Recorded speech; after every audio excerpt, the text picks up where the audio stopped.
একটি জাতির ক্রান্তিকাল হাল ধরলেন এক ব্যক্তি। হাল ধরার কয়েক মাস পর নানা ঘটনার পরিপ্রেক্ষিতে দেশের পরিস্থিতি আবার অস্থিতিশীল হয়ে উঠলে সেই নেতার নীরবতা স্বভাবতই জনমনে প্রশ্ন জাগায়। তিনি কোথায়, কি ভাবছেন তিনি, এবং সবচেয়ে বড় কথা, এই ক্রান্তিকালে কী বা করছেন তিনি। দেশের রাজনৈতিক অস্থিরতা, নির্বাচন ঘিরে অনিশ্চয়তা এবং সরকারের কার্যক্রম নিয়ে একাধিক প্রশ্ন উঠছে।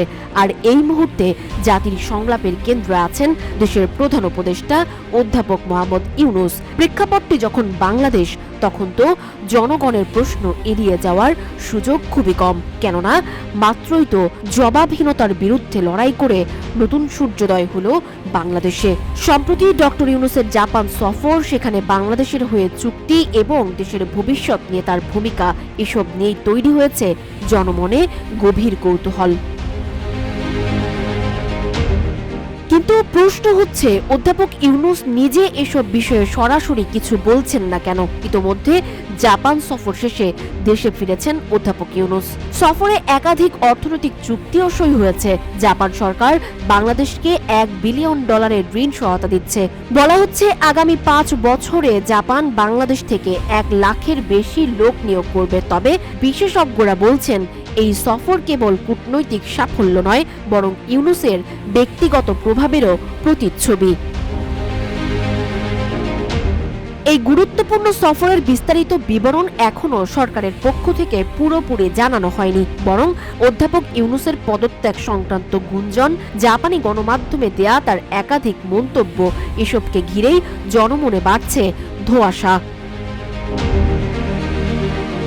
এরই মধ্যে সেনাপ্রধান জেনারেল ওয়াকারুজ্জামান বলেছেন, ডিসেম্বরের মধ্যেই নির্বাচন হওয়া উচিত। নির্বাচন ছাড়া দেশের ভবিষ্যৎ নির্ধারণ সম্ভব নয় বলে তিনি মত দিয়েছেন।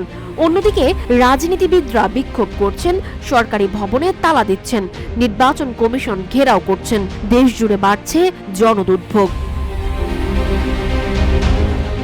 দেশের রাজনৈতিক উত্তাপ, নির্বাচন ঘিরে বিভ্রান্তি এবং সংস্কারের অগ্রগতি নিয়ে জনমনে যে প্রশ্নগুলো ঘুরপাক খাচ্ছে, সেগুলোর উত্তর একমাত্র দিতে পারেন ডক্টর ইউনূস নিজেই। জনগণ জানতে চায় সরকার আসলে কি চায়, কবে নির্বাচন, কি সংস্কার হবে। নিক্কেই এশিয়াকে দেয়া সাক্ষাৎকারে অধ্যাপক ইউনূস বলেছেন, এই বিষয়ে আমি বাংলাদেশে কিছু বলিনি, তাই বিদেশে কিছু বললে বড় সমস্যা হতে পারে। কিন্তু এখন তিনি দেশে ফিরেছেন, তবে এখন কি তিনি মুখ খুলবেন? রাজনীতির ইতিহাসে এমন অনেক সময় আসে যখন জনগণ প্রত্যাশা করে নেতৃত্বের জায়গা থেকে নেতা নিজের সামনে এসে অবস্থান পরিষ্কার করবেন। বিশেষজ্ঞরা বলছেন, এটাই সেই মুহূর্ত যখন জনগণকে অনুপ্রাণিত ও আশ্বস্ত করার ভূমিকা নিতে হবে। একসময় আন্তর্জাতিক গণমাধ্যমে চোখে পড়ার মতো উপস্থিতি ছিল অধ্যাপক ইউনূসের। তাহলে এখন দেশের জনগণের কাছে সরাসরি বক্তব্য দেওয়ার ক্ষেত্রে এই নীরবতা কেন? দেশের অস্থির সময়, নির্বাচন ও সংস্কারের পথচিত্র স্পষ্ট করতে হলে অধ্যাপক ইউনূসকে সামনে আসতেই হবে। সময় এসেছে যখন শুধু কাজ নয়, কথাও প্রয়োজন।